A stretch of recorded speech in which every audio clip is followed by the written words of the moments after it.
On va pouvoir du coup commencer la partie, très chers amis. Je vais lancer le timer de 45 minutes. Après ces 45 minutes là, je ferai une pause. Et on reviendra 5 minutes après pour continuer. Un autre 45 minutes. Ok.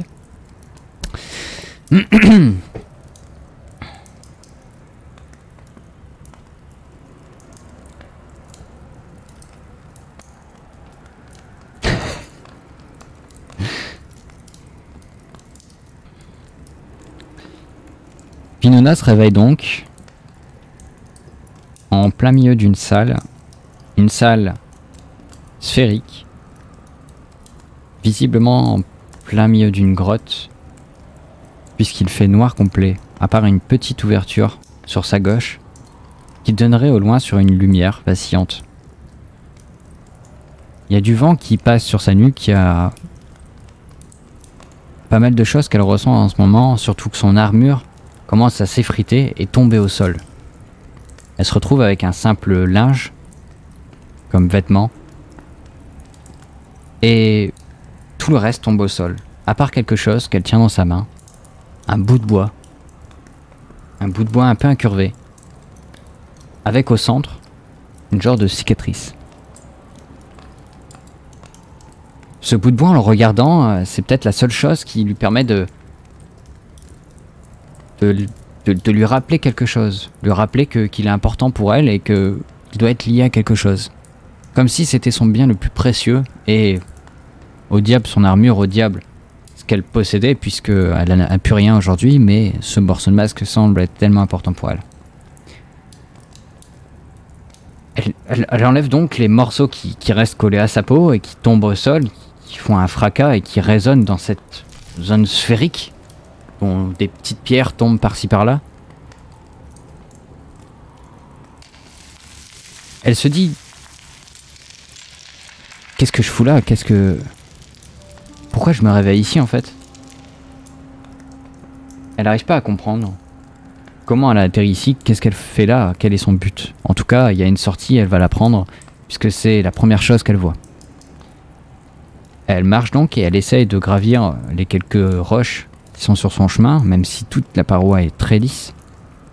Et elle passe dans ce petit boyau de tunnel qui encore une fois fait voler ses cheveux et lui fait sentir un vent. Un vent qui peut-être est froid, peut-être est chaud, mais en tout cas elle n'arrive pas à sentir cette sensation. Elle se rappelle qu'il y avait des sensations à l'époque. Des sensations de chaleur, de froid, mais là, rien. Elle avance donc, et après avoir avancé pas mal, elle entend un bruit étrange. Comme une plainte, comme un râle. Elle entend quelqu'un qui fait juste du bruit. Un bruit, ouais, guttural, on saurait pas dire, ça fait un peu un genre de...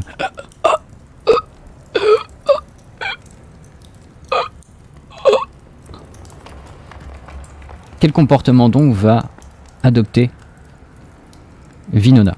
À vous de voter.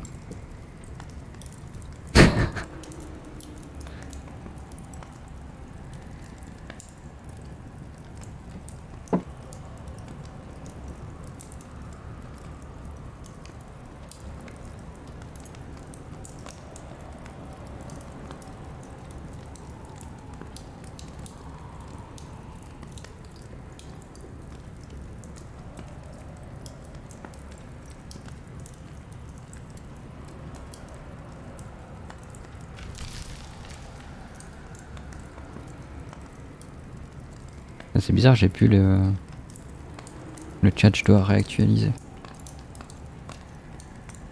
Osef du Pélo en souffrance.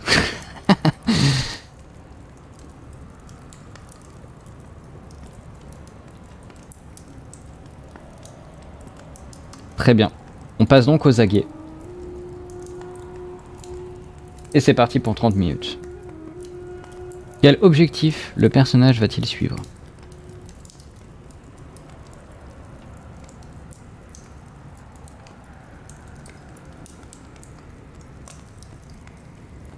Je me tasse avec le temps ou comment ça se passe là?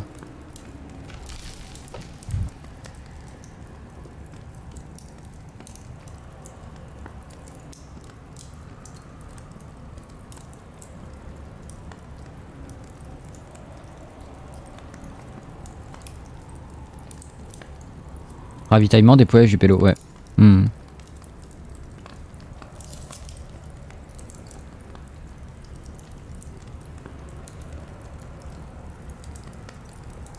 Ah, ravitaillement qui essaie de remonter.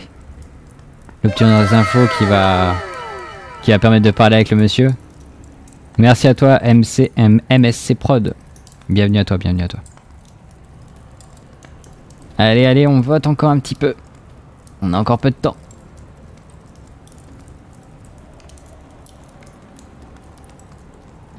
Allez, 3, 2, 1.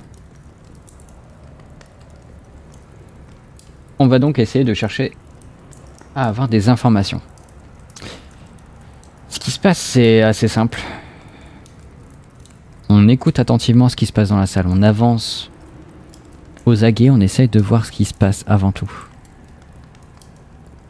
Winona avance, passe derrière un genre de table qui a été retournée et aperçoit au sol plusieurs cadavres, dont un plus loin qui semble produire ce bruit, un bruit de souffrance. On s'approche de lui et doucement on lui demande « Ça va ?» Là la personne au sol commence à se retourner comme ça et prend son épée et la montre vers nous et dit « Vous venez me tuer, c'est ça? Vous êtes avec ces créatures? Vous venez du même endroit? Je vous ai jamais vu dans le coin, c'est quoi ce bordel? Pourquoi vous avez attaqué tout mon peuple? Pourquoi vous avez tué tout mon peuple ?» Et il souffre, vous voyez qu'il commence à cracher du sang par la bouche, il en peut plus. Et il est fixé sur un truc, sur pourquoi on est là, qu'est-ce qu'on fait là? Qu'est-ce qu'on fait?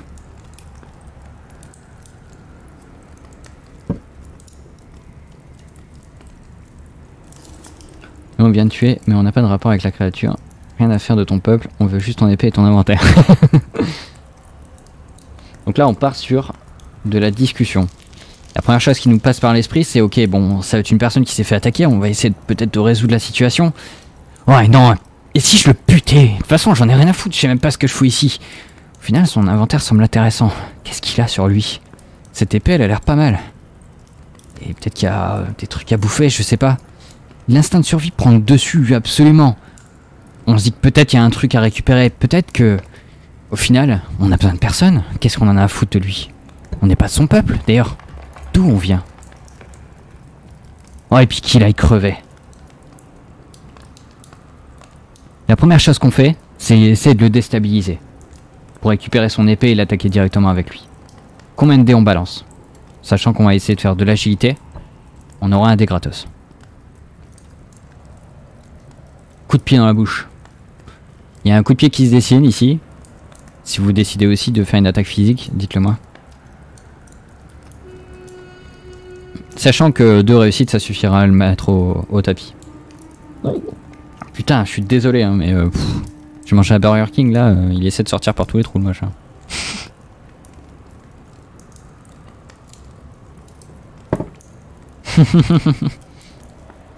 Désolé.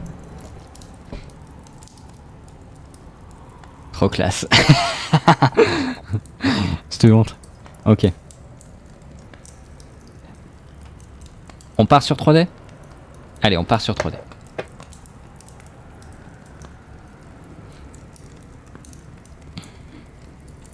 Je vous enlève donc 3 PV. 3 points d'endurance, ok. Faudrait faire le lancer de dés. Ah non, tu peux rêver. Alors, ce qui se passe, c'est assez simple. On est face au mec complètement en PLS. Je vais rajouter quelques minutes à la fin du timer, vous en faites pas. On est face au mec avec son épée qui se pointe vers nous. La première chose qu'on fait, c'est on se dit, on l'attaque, on va essayer de récupérer son épée.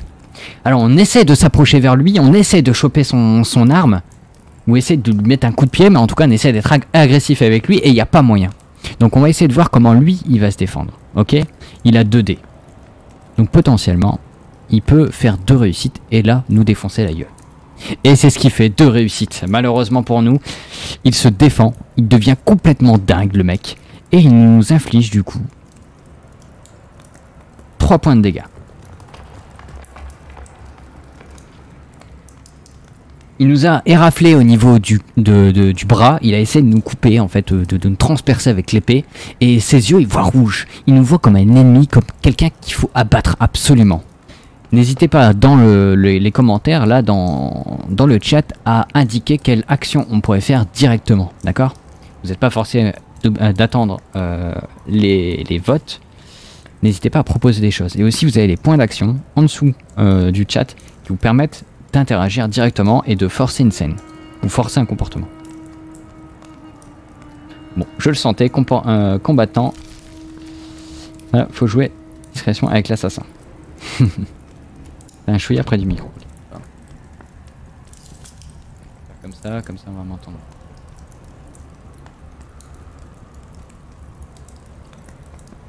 Alors, qu'est-ce qu'on fait? Dites-moi tout.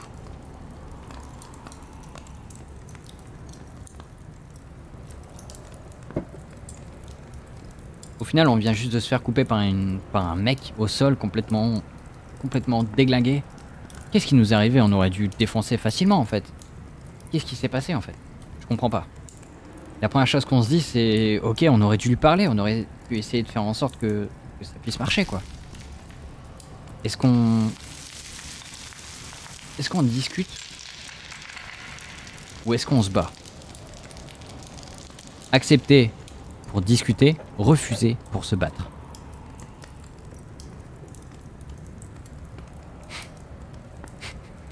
Cyril il a les mêmes idées que le nain dans Nullbuck. On lui balance des pierres pour essayer de le tuer. Pendant ce temps-là, on le contourne et on le force à se tuer avec son propre dard. Donc on est plutôt sur lui défoncer sa gueule. Ça va être difficile de faire autre chose. Très bien, partons là-dessus. Combien de dés on balance pour lui péter sa gueule?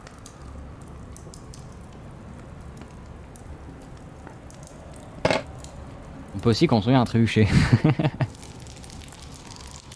5 dés. C'est Sama qui est en mode il faut le détruire. Appelez Terminator. On va pas lui laisser de répit.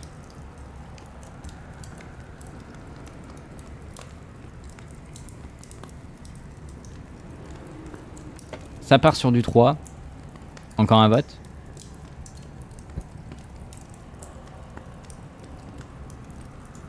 Un ennemi à terre, ça c'est rapide.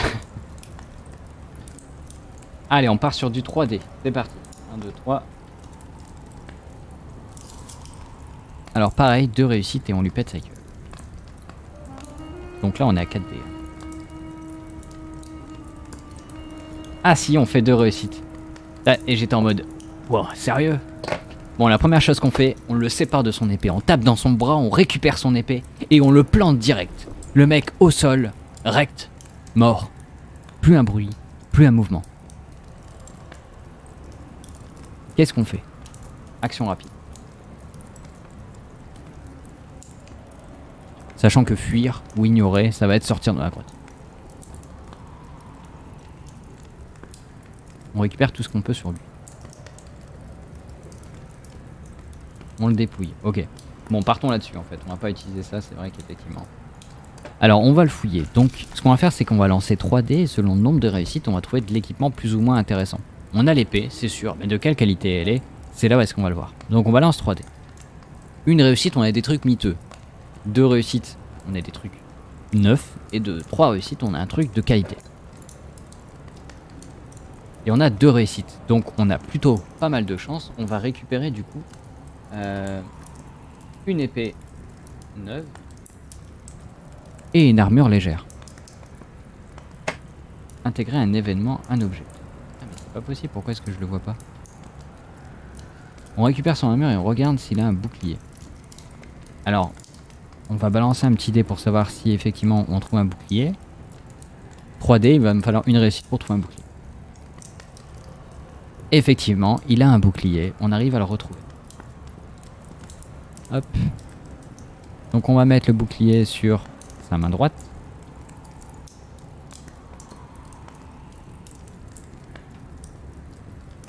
Hop. Une main. Bah, ça fait pas de dégâts. Hein. Dégâts supplémentaires non plus. Et en armure, par contre, ça va nous produire 2 d'armure. Un bouclier plutôt de qualité médiocre, mais qui fera bien le taf.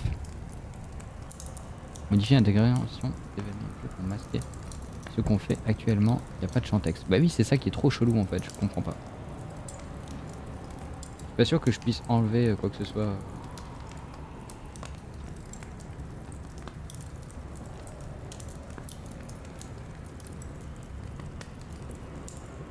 Bref, je regarderai ça plus tard. Un bouclier, ça avait pas de dégâts. Tu t'es déjà pris un mur. Mais non, t'as pas perdu 250 points pour rien, regarde. Je lui ai fait intégrer un bouclier. Ok, donc il a son épée, son bouclier, une armure usée qu'il a réussi à trouver. Donc là, au final, on part sur un capital de 8 points de défense. Ce qui est quand même assez énorme. Qu'est-ce qu'on fait maintenant? On va partir sur un objectif. Hop. Oui, voilà, car réussite au dé, exactement, c'est ça. Quel objectif on va lui donner? Ouais, c'est pour ça que je lui ai balancé un dé.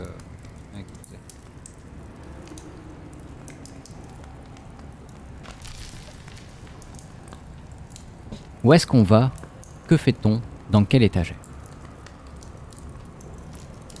On va défier la loi. C'est la base.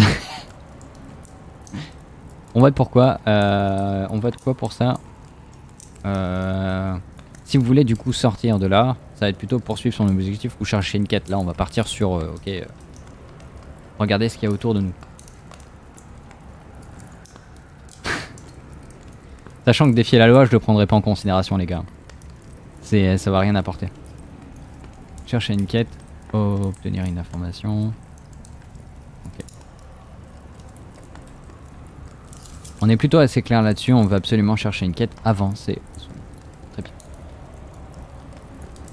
C'est de l'anti-jeu. C'est moi qui fais de l'anti-jeu alors qu'il n'y a pas de loi dans le domaine, dans le coin. Alors. Chercher une quête. C'est parti.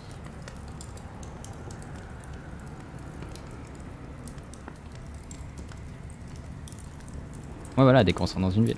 Ouais, tuer un gars, c'est pas légal de base. C'est pas faux. C'est pas faux. Ok, alors. Première chose qu'on fait, sortir de cette caverne. Qu'est-ce qu'on peut y faire à part rien en fait. On n'a pas trouvé grand chose, on a fouillé que le mec. On n'a pas de bouffe sur nous. En tout cas, on sort de cette grotte et on se retrouve face à une toundra géante. À perte de vue, tout ce qu'on voit, c'est de la neige. De la neige, de la neige, de la neige et de la neige. En revanche, on entend un truc de différent. En montrant le roulis de l'eau qui vient taper sur notre gauche à la sortie de la grotte. Derrière nous, des montagnes, ça s'étend sur notre droite. À gauche, l'eau vient s'éclater contre nous. Et en face de nous, et un petit peu à droite, la toundra qui s'élance et qui se perd dans une brume infinie. Dans quelle direction est-ce qu'on va? Donc, nous on sort, en face de nous, c'est l'ouest. Ok? Au sud, du coup, c'est la mer. À l'est, c'est les montagnes. Au nord, c'est des montagnes aussi. Donc il nous reste en fait le nord-ouest, l'ouest, et c'est tout. Ok? Et un peu le nord aussi, on peut aller vers le nord. Pas clair ton histoire. C'est vrai que je vais peut-être enlever cette affaire de nord-est, nord-ouest, etc.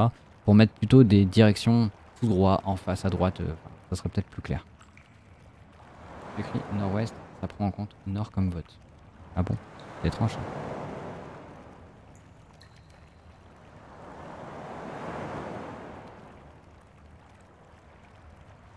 Donc là, on a plutôt une majorité de nord-ouest. Voilà, le nord-est, ça nous ferait longer les montagnes qu'il y a derrière nous. Le nord-ouest, ça nous fait partir vers la toundra. Et l'ouest, ça nous fait longer la mer. Si vous voulez, on peut le revoter, d'accord? On va refaire le vote, ça sera plus simple. Vous savez quoi, je vais refaire la direction. Alors. Direction. Alors. La mer. Toundra. Montagne. Comme ça sera plus clair, d'accord? Non, non, c'est moi qui suis un branque. C'est vrai que c'est compliqué d'utiliser les repères géographiques, sachant que là on n'a pas de carte. Mais en gros sur la carte ça donne ça.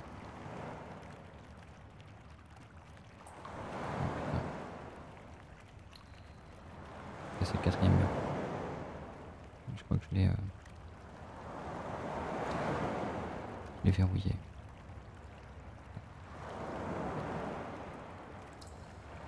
Donc là on est en 25, d'accord? Et typiquement le 24 c'est de la toundra. Vers le 44 c'est de la montagne, 45, 46 aussi. 26 c'est la mer, 11 c'est la mer, d'accord?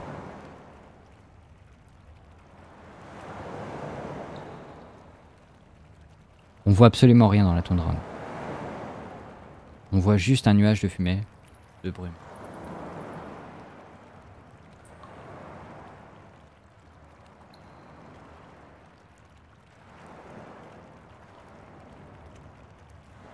Toundra c'est pas 46 non. Derrière nous c'est montagne. 46. Ok. On part sur toundra donc. Donc là en fait notre personnage ce qu'il va faire c'est qu'il va avancer comme ça. Faire par là-bas. Ok. On longe finalement quand même un petit peu la mer. Mais plutôt de loin. Donc on voit pas très loin dans l'eau. Par contre il y a une chose qu'on entend. C'est vraiment ce vent qui vient frotter contre nous. Et cette solitude qui commence à s'installer. On est en plein milieu d'un nuage de brume. Et on pense, en avançant, on pense à qu'est-ce qu'on fait là, pourquoi on est là. Et ça nous fait ressurgir des choses qui sont comme des souvenirs. On pense au fait qu'on est déjà passé par ici en descendant visiblement. Et au moment où est-ce qu'on pense à ça, on entend un bruit, un grognement qui viendrait derrière nous. Un grognement, peut-être pas. Peut-être deux. Je saurais pas dire. Qu'est-ce qu'on fait? Accepter. On continue d'avancer. Refuser. On regarde derrière nous. Et on essaie de comprendre d'où ça vient.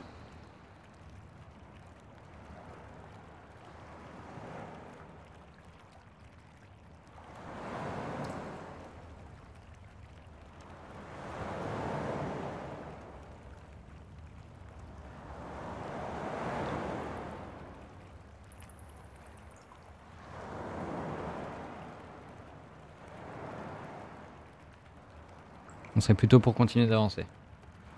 Au final, pourquoi refuser? On entend des grognements. On va peut-être pas aller vers cette direction-là. On avance. C'est le choix qu'on fait. On avance donc. Sans se poser de questions. Sur notre gauche...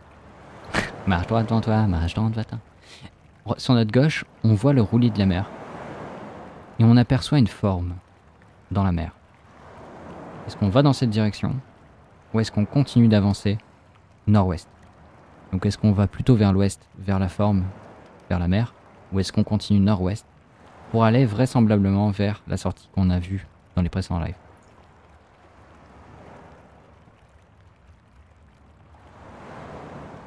Allez, on se dépêche, on vote.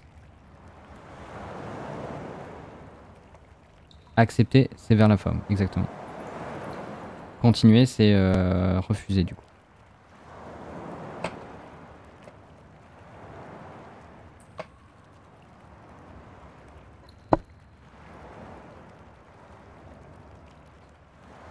Allez, on vote, on vote, on vote.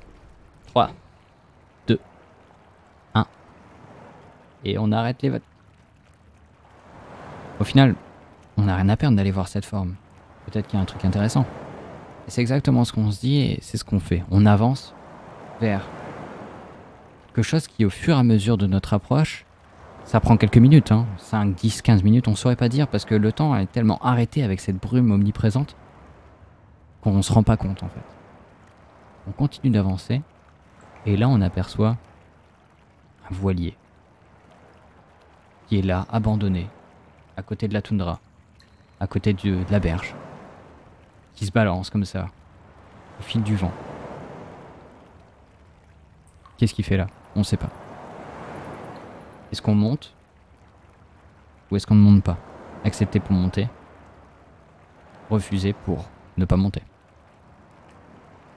En tout cas, en y regardant comme ça de plus près, on voit pas de forme de vie. Il semble pas y avoir de cale ou quoi que ce soit. Ça a l'air d'être un petit rafio, quelque chose qui sert pas à faire de longue distance. Je saurais pas dire pourquoi, qu'est-ce qu'il fait là en fait. Et en y regardant de plus près, il semblerait y avoir quelqu'un ou quelque chose dedans. Mais en tout cas, c'est inanimé, ça ne bouge plus. Hello 70s. Merci à toi pour ton follow.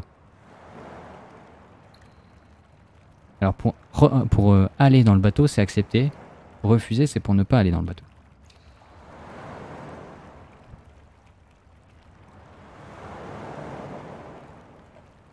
Ah, ça se bat, ça se bat. Sachant que ça sera le dernier vote en cas d'égalité qui va être pris. Donc attention. Attention à la dernière personne qui va voter.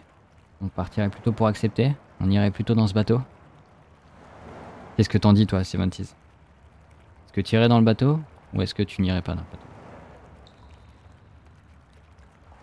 On va dans le bateau. Décidément, on a fait notre choix. On avance donc vers la berge. On attrape au loin le bout du bateau. On ramène vers nous. La forme à bord ne semble pas bouger. On rentre toujours aux aguets dans le bateau. Bouclier en avant. Et on avance vers la forme. Il semble être un homme vêtu comme un marin, visiblement, assez chaudement. Et le bateau semble avoir des filets dedans. Certainement un pêcheur qui a dû se faire attaquer, se perdre. On sait pas, en tout cas il est là. Mort, gelé. Qu'est-ce qu'on fait? Je suppose qu'on va utiliser le bateau. Mais dans quelle direction on va? On longe les montagnes?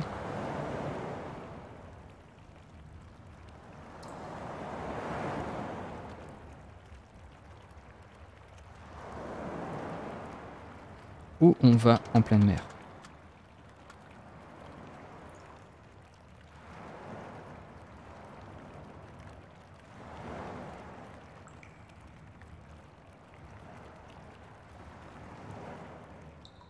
On regarde un petit peu ce qu'a l'homme. On essaye de regarder un petit peu ses possessions. Et pareil, on va balancer 3D. 1D, on trouve des trucs piteux. 2D, on trouve des trucs sympas. 3D, on trouve des trucs incroyables. Et on trouve des trucs piteux. On trouve parmi ses affaires un genre de... Comment appeler ça? Couteau suisse, un truc dans le genre.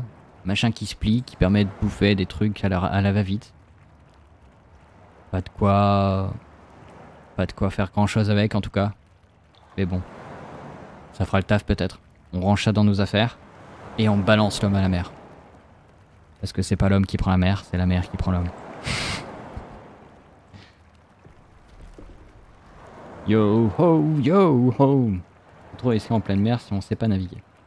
Alors là on part sur en pleine mer, hein. Vous êtes tous d'accord avec ça? Parce que si c'est du troll, ok hein. Mais soyez sérieux. Hein. On va vraiment en pleine mer. Hein.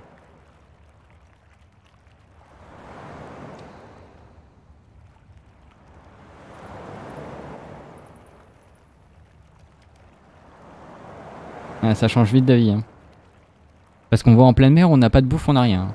Je vous le dis. Hein. C'est pour ne pas refaire un live où est-ce qu'on va galérer pendant X temps.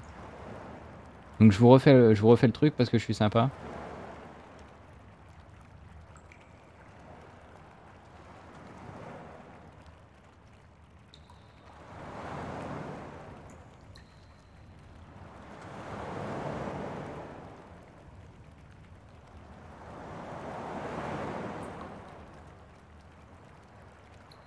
Moi je m'en fous, hein, je peux faire n'importe quoi comme scénario, c'est pas un problème. J'ai préparé la pleine mer, etc. Mais c'est juste, sachez que c'est très dangereux. D'accord? What have you done?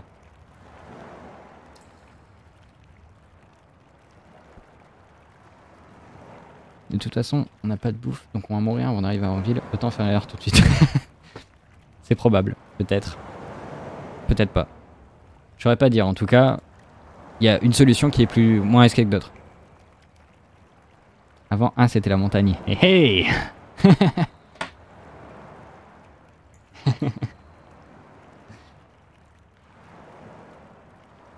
On va regarder ça dans le replay.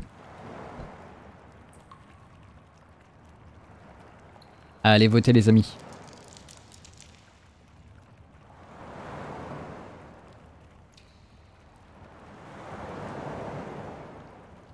En tout cas, la mer nous balance au rythme des vagues.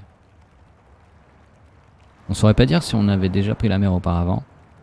Mais en tout cas, ça nous paraît pas gerbant.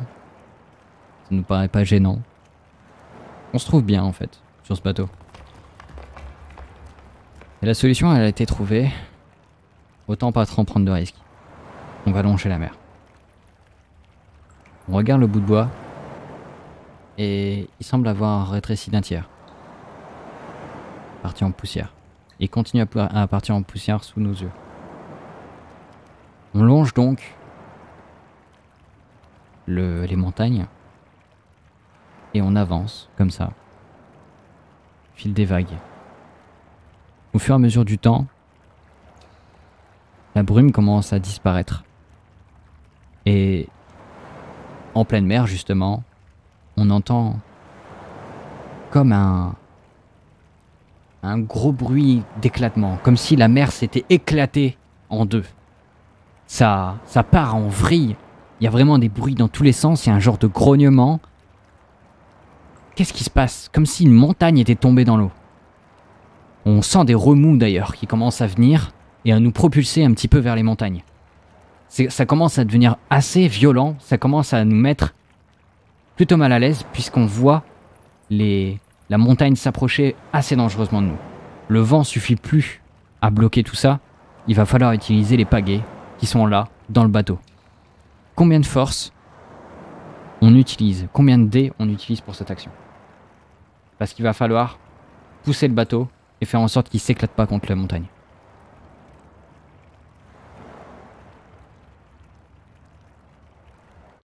Mettre une petite musique, tant pis. Les rames! Ramez! Ramez!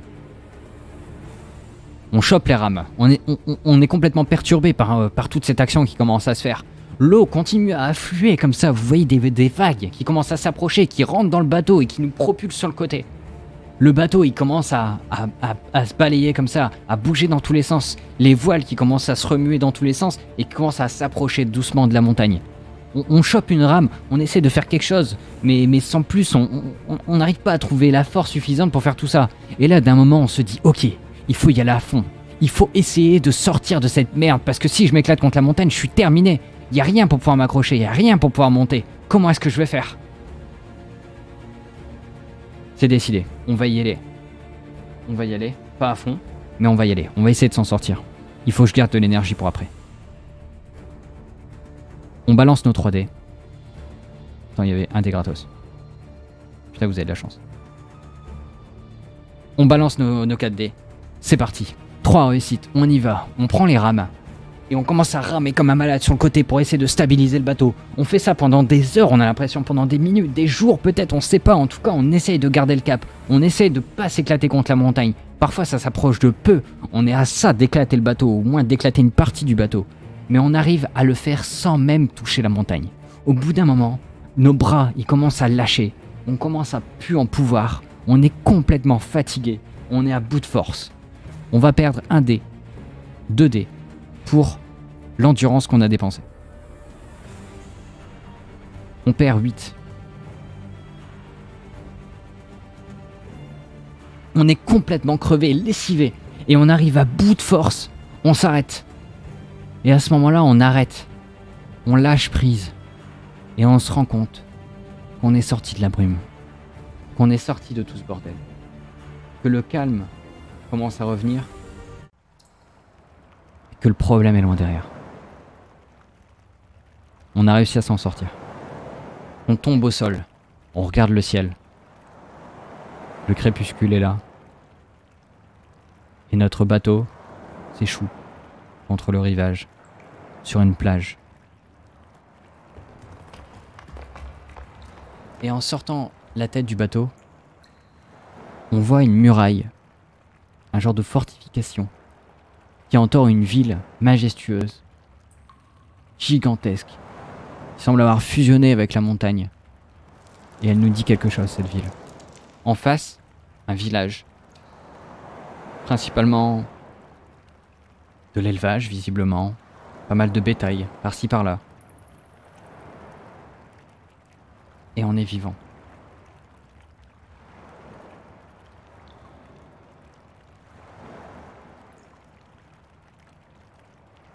Qu'est-ce qu'on fait? Déjà, on va décider notre comportement.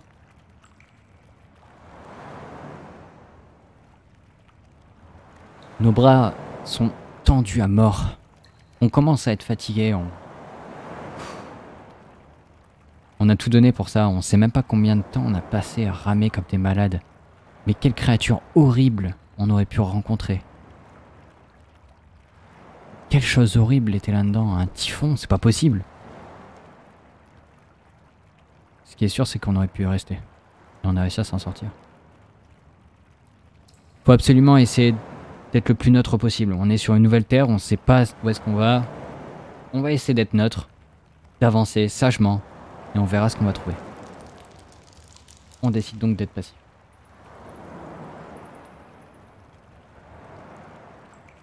Quel comportement est-ce qu'on... Quel objectif on va chercher? Sachant que poursuivre son objectif et chercher une quête, ça va être lié au bout de bois. On va essayer d'en faire quelque chose. Quoi, on ne sait pas. Mais on va essayer d'y faire quelque chose. De trouver pourquoi ce bout de bois. Pourquoi est-ce que je suis dans cette grotte? Qu'est-ce que je foutais là? Et obtenir des informations, ça va être à peu près pareil. Vu que là, on n'a rien de précis sur le feu, ça va être à peu près pareil. On devrait cacher le bouclier, car ça pourrait appartenir à une famille ou à un clan de la ville. On l'a volé. Alors visiblement, c'est une chose qui nous passe par la tête, effectivement. Mais on se dit que la personne à qui on a pris ce bouclier semblait être plutôt d'origine barbare. Comme si c'était un autochtone, en fait, qui vivait dans ce truc-là. Donc à part si dans la ville, on trouvait des autochtones de cet endroit, ça me semble compliqué. Surtout qu'il nous a dit qu'il ne voyait personne par là-bas.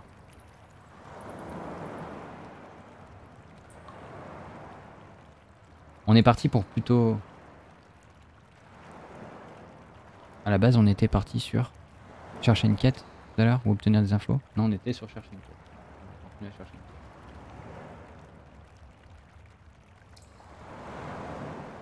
C'est pas. Il y a deux choix qui s'offrent à nous. Visiblement, en face de nous, il y a d'un côté un village, de l'autre une ville. Il y a une route qui les sépare et qui les lie d'un côté, qui mène justement à la ville, et dont on voit des gens se préparer, des gens en armure, qui semblent avoir fait un bastion là, en attendant d'autres troupes. Ils se forment, ils discutent entre eux. Ils parlent de créatures qui semblent avoir attaqué un endroit non loin. Ça parle de marées rouges, ça parle de créatures immondes, et ça parle d'urgence. Qu'est-ce qu'on fait?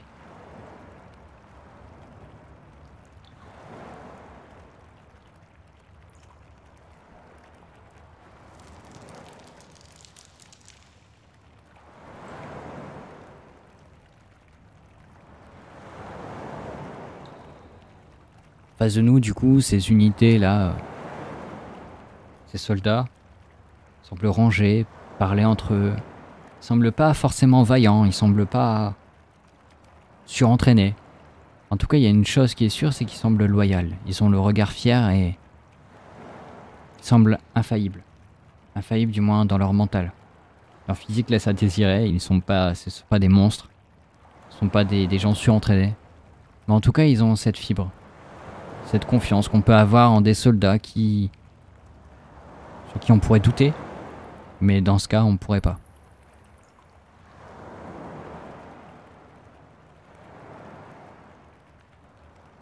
Plusieurs questions se passent autour de nous. La première, c'est... Comment est-ce que je pourrais en parler avec eux? On s'approche donc d'un des soldats qui nous semble plus à même de nous parler. Et on lui dit... Est-ce que quelqu'un pourrait m'aider à comprendre qu'est-ce que c'est ce truc? Et... ce bout de bois là, et où est-ce que je pourrais m'entretenir avec le roi? Et un des soldats se retourne vers nous et il nous fait... c'est quoi ce bout de bois? Tu l'as trouvé où? J'en sais rien moi, qu'est-ce que tu peux en faire? J'en sais rien, tu as trouvé où ton truc? Est-ce qu'on lui répond ou est-ce qu'on lui répond pas? Dites-moi. En tout cas, sur la question du roi, ils nous disent... Enfin, il nous dit, lui et ses collègues, que le roi peut être vu dans une audience, mais vu l'urgence de la situation actuelle, ça semble compliqué. Compliqué parce que... on se fait envahir de tous les côtés en fait en ce moment. Là, il y a une véritable cohue qui s'est mise en place et on est envoyés tous là, toute personne qui est capable de combattre dans les marais pour affronter des créatures qui sortent littéralement du sol pour attaquer les villes et les villageois autour. Ventus, la ville juste au sud de Baldir, est attaquée en ce moment même et il n'y a pas de temps à perdre avec un bout de bois ou avec une audience. Donc si tu veux nous aider, il nous fait, viens te battre avec nous.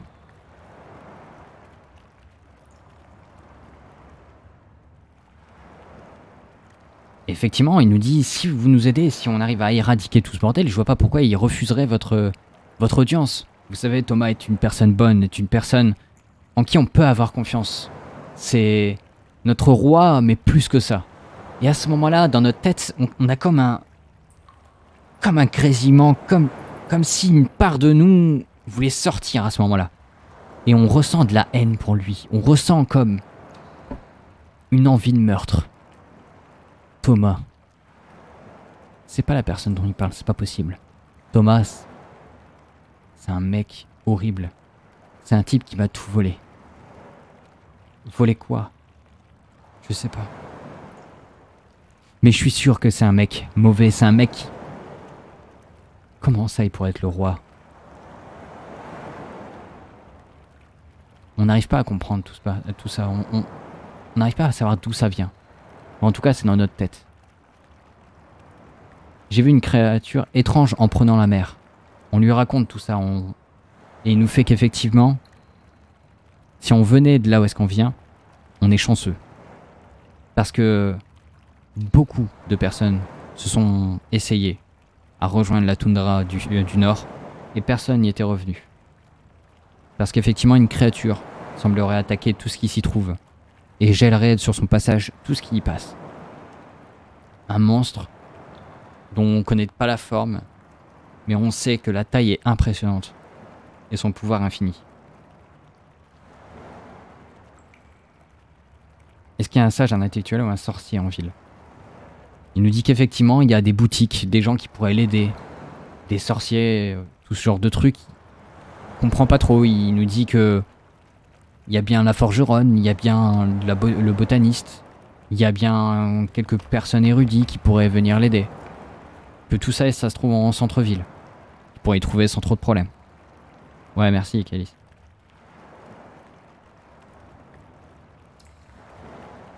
Bref. Je vous laisse cogiter là-dessus. Parlez dans le chat, échangez entre vous. On fait une petite pause et on revient après pour 45 minutes encore de jeu. Allez. À tout de suite.